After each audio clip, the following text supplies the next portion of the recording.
Hi friends, I am Harmeet Singh दृष्टि channel के लिए। अरे अरे अरे घबराइए मत और वीडियो बंद मत कीजिए। आज मैं आपको ज्ञान की बातें नहीं बताने वाला हूँ।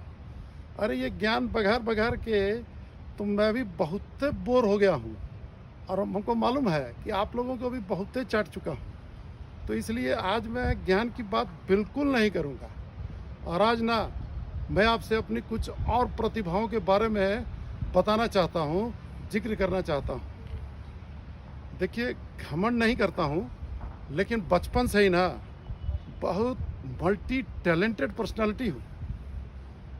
और अब देखिए, खेल कूद में, स्पोर्ट्स एंड गेम्स में तो मैं क्या कहूँ आपको, एकदम बेमिसाल था बचपन से ही। अब आप क्रिकेट को ही लीजिए। अरे मैं तो एक बहुत ही बढ़िया क्रिकेटर था। बस यही है कि थोड़ा बॉलिंग में थोड़ा कमज़ोर था। बॉलिंग तो मैं करता ही नहीं था। बैटिंग में थोड़ा कमज़ोर था और फील्डिंग में जो बहुत तेज़ शॉट आता था ना, वही मैं मिस कर जाता था। लेकिन एकदम आउटस्टैंडिंग क्रिकेटर था मैं। हाँ जी, एकदम ग्राउंड से बाहर थर्ड मैन के पीछे हमेशा खड़ा रहता था। आउटस्टैंडिंग क्रिकेटर, समझ गए ना आप। जैसे कि हमारे राहुल गांधी जी हैं, एकदम आउटस्टैंडिंग पॉलिटिशियन हैं। अब देखिए, अपने एयर कंडीशन कमरे में खूब ऐश करते हुए ट्विटर से अपना पॉलिटिक्स चला रहे हैं। तो ऐसा था कि हम लोग का ना एक क्लब होता था और उस क्लब का नाम था डबल एक्स क्लब। अभी तो हमको मालूम नहीं है कि कौन इसका नाम डबल एक्स रखा और किस लिए रखा, लेकिन हम लोग को तो उस समय इसका मतलब भी नहीं पता था।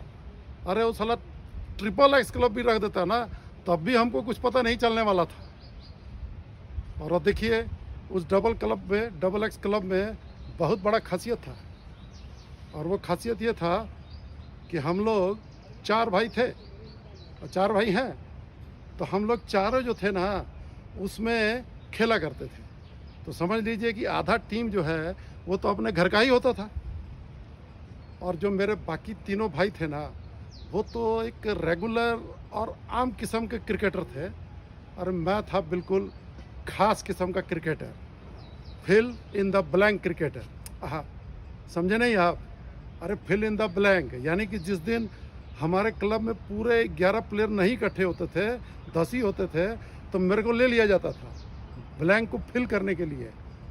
अरे हमारे ऐसे ही हमारी टेस्ट क्रिकेट टीम में भी पहले एक ऐसा ही प्लेयर हुआ करते थे। उनका नाम था रेड्डी, और वो रिजर्व विकेट कीपर होते थे। कहीं का भी दौरा सिलेक्ट हो, कहीं भी जाना हो, तो साला उनका सिलेक्शन सबसे पहले होता था। वो आज तक कभी कोई मैच खेले नहीं है, ठीक है ना। और पुराने जो लोग हैं उनके बारे में सब जानते हैं। हम तो उनको रेड्डी नहीं बोलते थे, हम उनको बोलते थे एवर रेड्डी। अभी जो नए लोग हैं वो शायद उनके बारे में ना जानते हो, तो आप लोग उसको गूगल करके देख लीजिए तो आपको पता लग जाएगा। तो ऐसा है कि मैं ना कभी कभी विकेट कीपिंग भी करता था। और विकेट कीपिंग में ना मेरा क्लास जो था ना, वो बिल्कुल अलग था। अब आप देखिए कि जैसे ही वो जो बॉलर होता है ना, तेज बॉलर, तो जो वो विकेट से बॉल फेंकने के लिए जो रनअप लेता है, वो नापता है कि कितना दूर से भागना है उसको। तो मैं भी क्या करता था कि जितना दूर से वो नापता था ना भागने के लिए, उतना ही दूर मैं विकेट के पीछे नापता था और बिल्कुल पीछे जाके खड़ा होता था। अरे सेफ्टी सेव्स। अरे बचपन से हमको ये सब रिस्क लेने का ज़्यादा आदत नहीं है, और इसका एक फ़ायदा भी होता था टीम को। अरे एक प्लेयर जो है ना, एक फील्डर, वो हमारे पास एक्स्ट्रा निकल आता था, कहीं और उसको इस्तेमाल कर लो, क्योंकि थर्ड मैन का कोई ज़रूरत नहीं रहता था।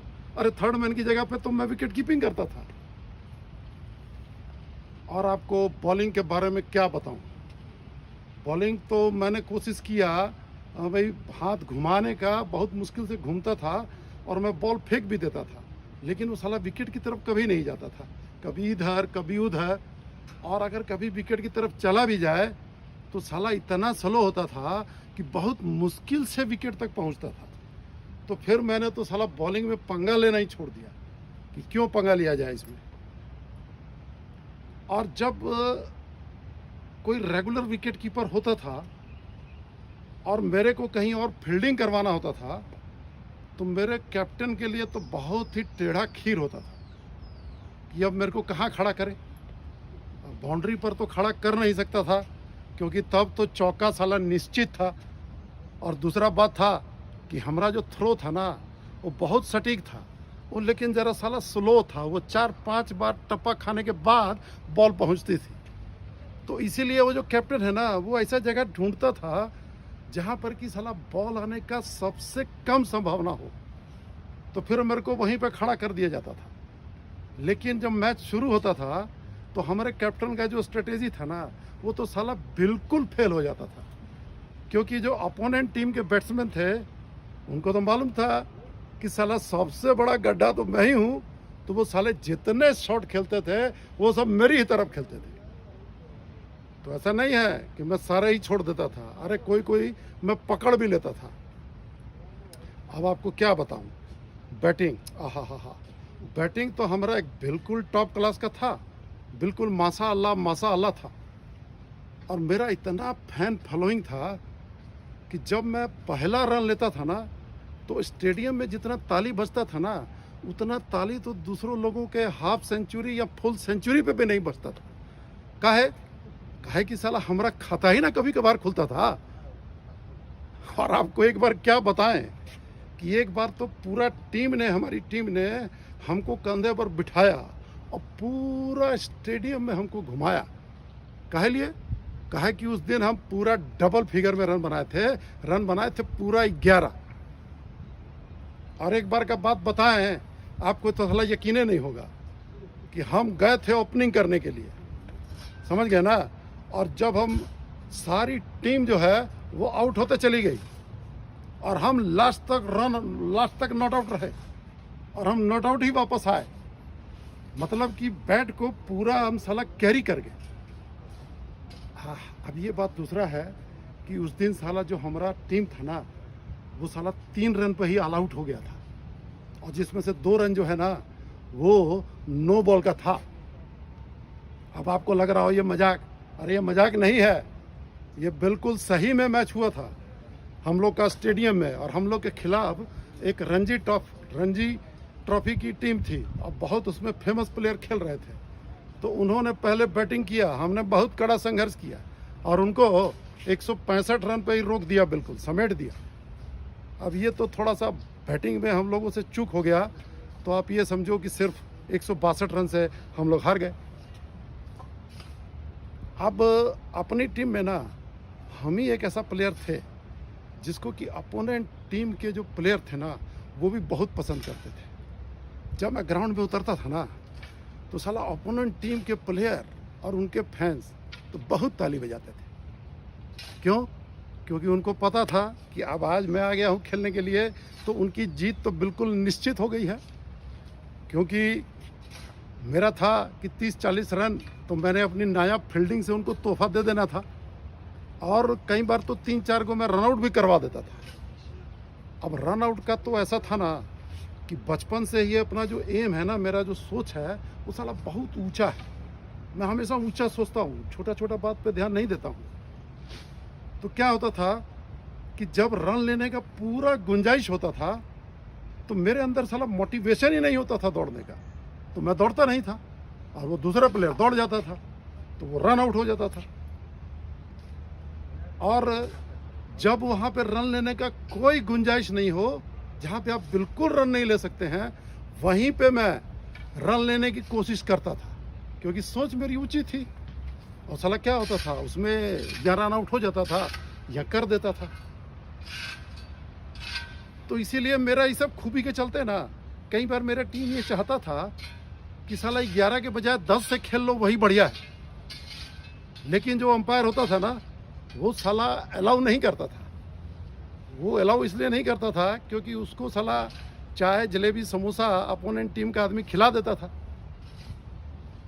तो ये मैंने आपको बताया कि मैं क्रिकेट में कैसा बेमिसाल था। तो अब मैं आपको बताता हूँ फुटबॉल के बारे में। आहा हा हा अरे फुटबॉल, आपने तो वो लुंगी डांस वाला गाना सुना होगा ना, देखा भी होगा, वो चेन्नई एक्सप्रेस में और लुंगी ऊपर बांध के खूब डांस किया है, देखा होगा आपने। अरे लेकिन आपने ये कभी नहीं सुना होगा कि लुंगी फुटबॉल भी होता है। अरे हाँ, हम लोग खेलते थे, लुंगी पहन के फुटबॉल खेलते थे, ऊपर बांध लेते थे और दौड़ते थे। अब देखिए साला, फुटबॉल खेलने के लिए लुंगी से बढ़िया कौन सा परिधान हो सकता है? एकदम एयर कंडीशन, साला कहीं से कोई पसीना आने का गुंजाइश ही नहीं है। और देखिए फुटबॉल में तो मैं कुछ कोटि का प्लेयर था, ये बात दूसरा है कि साला मेरे को ना बॉल पे शॉट ही मारना नहीं आता था। तो हमको इसके लिए रखा भी नहीं जाता था। हमको तो कैप्टन बोलता था कि तुमको शॉट आउट नहीं मारना है, तुमको बॉल नहीं देखना है, तुमको प्लेयर देखना है, प्लेयर को टारगेट करना है। अरे बचपन से ही हमारा बॉडी तो स्ट्रांग था ना, तगड़े थे, तो साला प्लेयर को टारगेट करते थे, धक्का मारते थे, लंगी मारते थे, साला नीचे गिरा देते थे। और फॉल फूल का तो उस समय कुछ होता नहीं था, तो हमारा तो समझिए कि उस समय बहुत ज़बरदस्त नाम था फुटबॉल में। और एक बार तो उन लोगों ने हमको गोलकीपर बना दिया। और देखिए उस दिन हमारी टीम ने सिर्फ 18 गोल खाए। और सिर्फ इतना ही नहीं है, मैं आपको बता दूं कि एक बार तो रेसिंग में मैंने ब्रॉन्ज मेडल जीता। अरे थर्ड स्थान आया था मेरा। हाँ, 2000 मीटर का रेस था, बहुत लंबा रेस था, तो बहुत सारे लोग दौड़ना शुरू किया, तो सब बीच में कोई थक गया, कोई रुक गया, कोई चलना छोड़ दिया, तो लास्ट में हम लोग 3 ठो बचे थे, तो मैं तीसरे नंबर पे आ गया। और देखिए मेरा और जो दूसरे नंबर पे था ना, उसका फासला कोई बहुत ज़्यादा नहीं था, सिर्फ 500 मीटर। तो अब आप समझ गए होंगे कि कैसा हम खतरनाक किस्म का प्लेयर होते थे। तो हमारे स्कूल में ना हमारे स्पोर्ट्स टीचर होते थे, नाम था उनका डीए फ्रांसिस। तो वो ना हमसे बहुत प्यार करते थे। तो जब मैंने स्कूल छोड़ा तो उन्होंने क्या किया ना, एक एप्रिसिएशन लेटर बना दिया मेरे नाम से, और उसमें लिख दिया कि ये हरमीत सिंह हैं, बहुत अव्वल दर्जे के क्रिकेटर, फुटबॉलर, एथलीट और न जाने क्या क्या। और हमने कॉलेज का एडमिशन लेने के लिए वो लेटर साथ में लगा दिया। तो कहीं वो साला जिस कॉलेज में एडमिशन हमने लिया, उस कॉलेज के स्पोर्ट्स टीचर ने एक बार वो लेटर कहीं से पढ़ लिया। अब वो साला तो हमारे पीछे ही पड़ गया। अब रोज़ बोले कि आ जाओ ग्राउंड में, चलो ग्राउंड में, तो हम साला कभी कोई बहाना, कभी कोई बहाना, कभी जूता नहीं है, कभी तबीयत ठीक नहीं है, क्योंकि हमको तो मालूम था कि साला एक बार ग्राउंड में चले गए तो सब पोल खुल जाएगा, सब साला फजीहत हो जाएगा। और वहाँ पर तो लड़की लोग भी ना आता था देखने के लिए, तो मैं तो उससे समझो कि पूरा कॉलेज में बचता ही रहा, उसके सामने तो पढ़ना ही नहीं चाहता था। तो आज मैंने आप लोगों को बता दिया कि गेम में, स्पोर्ट्स में कैसा मेरा एकदम बहुमुखी प्रतिभा था। अब ऐसा ही प्रतिभा दूसरे बारे में भी आपसे फिर बाद में बात करूंगा। तो आज के लिए इतना ही बहुत है। धन्यवाद।